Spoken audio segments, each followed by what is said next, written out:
So this is a sugar-free meatball pizza chaffle.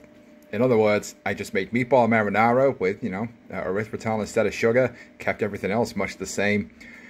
Put a bunch of egg and mozzarella with some psyllium husk and protein powder in a waffle maker, and then put the remaining little bit of a mozzarella on top. And that's that. I finally found my pizza substitute that I actually enjoy. Can't complain. Anyway, on to today's topic. Yeah, so what I've got here is that chocolate I picked up yesterday, the one I didn't think was very good. And I'm just breaking this up into small pieces. What I'm going to try and do is put this in some almond flour cookies as sort of like pseudo chocolate chips, but it'll basically turn them into like chocolate chip hazelnut cookies. And if the chocolate's not good, but the cookies themselves are fine, well, all the better. Now, I have often found that cooking with chocolate does seem to alter like the flavors and the flavor and properties of the chocolate somewhat. So I'm kind of hoping that this is actually going to result in, at the very least, me using the chocolate for something I will enjoy more than the chocolate itself. But with this being, a low-carb chocolate, the thing about keto substitutes for food is one-to-one keto substitutes are practically impossible to find. Hence what I just said about how that's basically my ultimate keto pizza, the meatball chaffle that I've got. I know I'll never actually get to have a pizza on keto that's as good as one that's just made with proper bread and flour.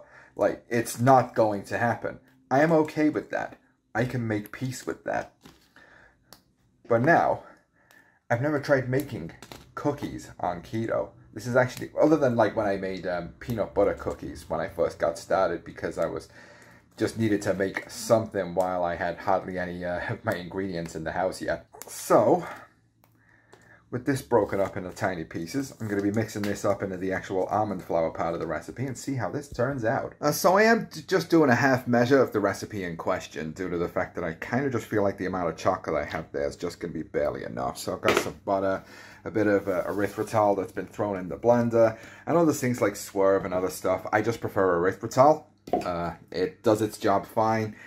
It is one universal product. I pretty much stopped buying stevia because although it does have kind of a much higher sweetness profile to it, it does somewhat, it has a really nasty aftertaste. Alright, and then finally just crack the egg. Check it out. I can actually do this now. See? Hey, there we go. Now at this point, I'm supposed to then take a whisk to it, but because I put these lumps of chocolate in it, that's actually going to make whisking it kind of tricky. So unfortunately, this does mean I'm going to have to go old school and just hand beat it myself. So I'm going to do that and I'll be right back. And there we have it. We've got chocolate chip cookie dough right there. Let's just taste a little bit of it because you got to eat a bit of raw cookie dough. Oh, what's that? It's got raw eggs in it? I don't think anyone cares. Well, the raw cookie dough, well, it doesn't taste like any cookie dough I've ever done, but then of course I'm making it with almond flour.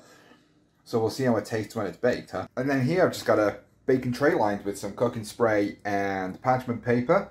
And we just start spooning this on, like so. Alright, and something I always try and do when I'm making cookies for the first time with an oven I've not baked cookies in before, and especially when it's with a recipe I'm not familiar with, is I'll only do a very small batch at first.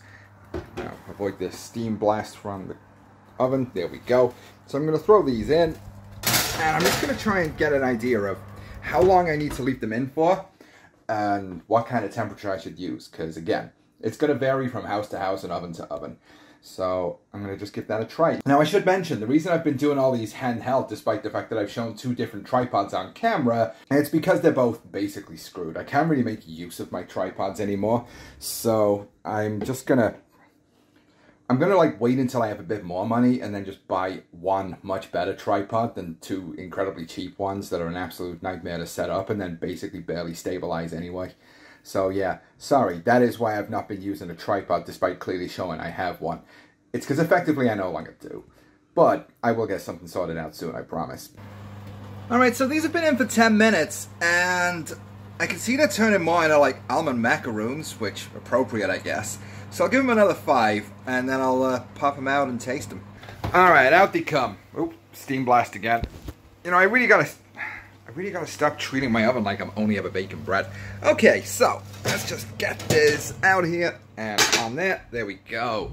All right, so what have we learned? Well, we've learned these are gonna come out a little bit doughy. Cookies usually do when they're made with normal flour. So I'll let these cool down. And on my next tray, I'm just going to have to make them a lot flatter before they go in, because these aren't spreading out as much as I was expecting that they might. This is fine. Still learning. Alright, so these ones, much flatter. Some of them are closer together because I know it's not going to spread as much based on that. So, in these go. I'm going to give these... Oh, crap. I keep forgetting about it. I'm going to give these 14 minutes. These actually resemble cookies.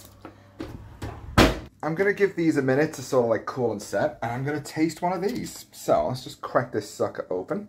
Well, it kind of snaps. It's got a crumbly texture to it. The inside is soft and gooey. And it tastes nice and sweet. The chocolate tastes of something now. Have you ever eaten cooking chocolate before you've actually made something with it and it tastes like ass? And this, on the other hand... Oh, okay. It's still not the nicest chocolate I've ever eaten, but at least it seems to taste of something now. So there we are. Keto chocolate chip cookies. Not the best. They are way better than those ones out of the bag of like keto cookie mix I bought a few weeks ago. Remember those? The ones that basically just felt like I was trying to bite into lumps of coconut. They were crap.